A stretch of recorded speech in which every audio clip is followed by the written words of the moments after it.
Um pouco de ciência aí para armamentistas e desarmamentistas, né? Os dois lados aí que ficam cada qual buscando fontes, inspirações e dados que corroborem as suas teses enviesadas. Comparando com serial killers, a probabilidade dos assassinos em massa apresentarem personalidades psicopatas é bem menor. É provável eles representarem depressão, narcisismo ou traços antissociais, mas a maioria não tem histórico de transtorno de personalidade ou de comportamentos psicóticos envolvendo alucinações, delírios ou rompimento com a realidade. Né? Sim, você entendeu bem, nem todo serial killer se encaixa nos critérios de diagnóstico de psicopatia.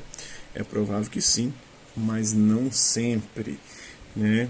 Tem uma reportagem em periódicos internacionais, estudos também, que apresentam uma revisão de estudos que tentaram encontrar correlações de vários tipos para explicar a discrepância entre o número de ocorrência de assassinatos em massa nos Estados Unidos da América e no resto do mundo. E a única correlação que se confirmou foi o número de armas. Então, os Estados Unidos é o país do mundo que tem o maior número de armas. Né? Os Estados Unidos da América ele tem 270 milhões de armas e teve 90 atiradores de massa entre 1966 e 2012. Inclusive, os atentados brancos mataram mais pessoas no século XX e XXI nos Estados Unidos da América do que os terroristas, do que atos terroristas dentro do solo norte-americano. Nenhum outro país tem mais aí de 46 milhões de armas e nem mais do que 18 atiradores de massa por país. Né? Então, isso tudo apresenta algumas hipóteses para explicar o fenômeno nos Estados Unidos da América e dizem que muitos fazem sentido, mas que os estudos não conseguiram apontar uma correlação. Por quê? Porque tem outros países que também são extremamente armados, como os países nórdicos, muitos deles têm porte de arma e armas pesadas e não tem tantos atiradores quanto nos Estados Unidos. Então, por isso é difícil traçar essa correlação. Aqui diz a única variável que pode explicar o alto número de atiradores de massa é o enorme número de armas. Né? Então, mas a gente não pode afirmar que você tem que ser a favor do desarmamento. Não precisa se defender. Eu não estou aqui atacando, não estou contra o armamento ou a favor do desarmamento. Você pode achar que, independentemente dos dados, e nada justifica tirar a liberdade dos indivíduos de ter uma arma, que isso é uma saída utilitarista e por aí vai. Não estou defendendo medida X ou Y, estou apenas trazendo dados para reflexão e se tornar um pouco mais embasado. Cada um faz o que quer com esses dados. Esses dados, é o que a gente mais vê exatamente os dois lados, a esquerda e a direita, os armamentistas e desarmamentistas, usando os dados de forma enviesada para defender suas teses. Na China, alguns ataques mataram 25 pessoas entre 2010 e 2012. A maioria foi com faca. Olha aí, né? Nenhum outro com arma de fogo. Nesse mesmo período, nos Estados Unidos da América, 78 pessoas foram mortas em ataques em massa e com armas de fogo. Proporcionalmente pela população, os ataques nos Estados Unidos da América foram 12 vezes mais fatais. Então, na China, eu não sei se a China é proibido o armamento lá, mas só sei que os ataques a facas eles têm um poder de assassinato bem menor. Tem uma outra reportagem também que aponta a complexidade dos fatores envolvidos no fenômeno e explica por que não é possível criar um perfil que nos permita identificar quem é um atirador de massa ou quem não é. Então, os estudos são muito extensos, e levantam muitas questões importantes. A gente não pode falar todas aqui, não pode falar sobre todas aqui porque não dá. Então, diz aqui que não há evidências sólidas que expliquem o que diferencia um jovem armado e aflito de um jovem amargo, aflito e perigoso. Quando a gente estuda a fundo aí, a gente percebe que não é uma explicação simples.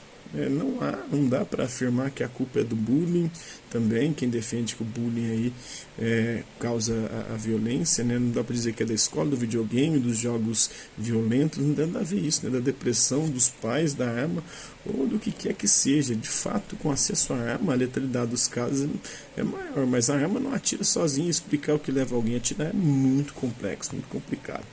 Outra parte importante que fala também, de a questão do estudo que aponta que sofrer bullying está diretamente relacionado à ansiedade e depressão, mas não a comportamentos violentos. Então não tem nada a ver e dizer que porque a pessoa se comportou de determinada forma porque ela sofreu bullying na infância. Pelo contrário, o bullying pode causar muitos outros tipos de transtorno, mas não comportamentos violentos. e que em estudos de laboratório não foram encontradas evidências aí de que jogar videogames violentos provoca comportamentos violentos, assim como a pornografia não aumentou o índice de promiscuidade das pessoas. Então tem umas correlações completamente aleatórias, e ter armas também não aumenta, como eu já disse, porque tem países nórdicos que têm arma. Então a gente tem que pensar isso. A presença de traços narcisistas nos jovens assassinos em massa já é altíssima. Aqui a gente pode traçar um paralelo, né? Tem frase aí do inventário de personalidade narcisista e frases ditas pelos assassinos, por exemplo, de Columbine, né? Eu insisto em conquistar o respeito que eu mereço. Eu desejo que um dia alguém escreva a minha biografia. Eu posso fazer qualquer um acreditar em qualquer coisa que eu diga. Entendendo que eu sofista aqui. Se eu comandasse o mundo, ele seria um lugar melhor. Não é divertido conquistar o direito que nós merecemos? Diretores vão brigar por essa história para poder fazer o filme, né? O Steven Spielberg, o Tarantino. Posso fazer acreditarem que eu vou escalar o Everest, ou que eu tenho um irmão gêmeo crescendo das minhas costas. Pode fazer acreditar em qualquer coisa. Nós devemos ser as pessoas que comandam o mundo. Tudo isso que foi dito pelos caras que fizeram os ataques em Columbine. Isso tudo investigou-se nos casos de assassinatos, né, em massa, a contágio, ou seja, pessoas que agem inspiradas pelos casos noticiados. No caso do suicídio, isso já é bem documentado, né? Quando a gente vê suicídio na televisão, geralmente, o que acontece?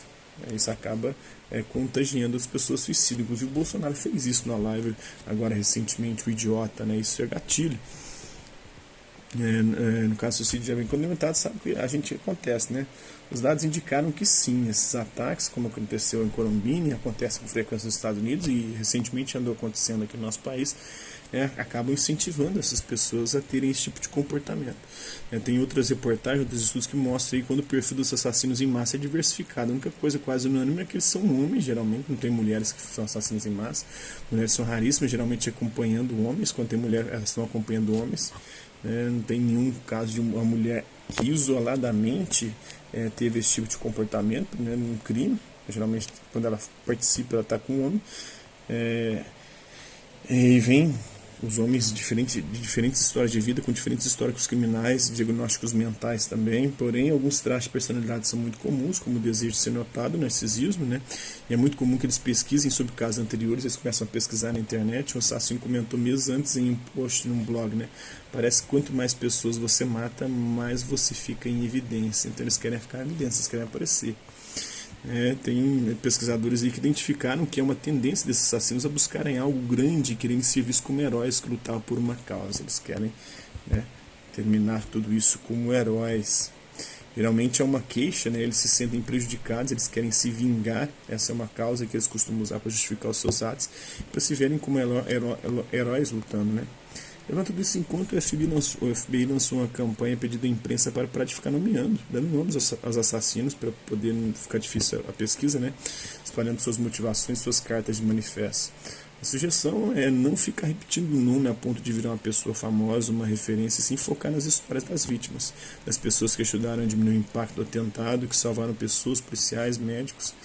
Expô-los como os criminosos que foram e o quanto não há justificativa sobre nenhum aspecto, não criando a imagem que sofreram vítimas de bullying, por exemplo, ou que eram pessoas que sofreram algum tipo de violência, alguma coisa na infância ou da sociedade, uma pessoa excluída, marginalizada.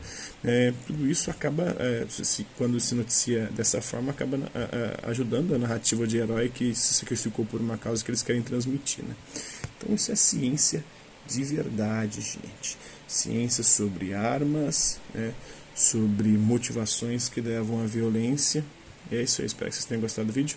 Hasta la vista, babies, e até a próxima.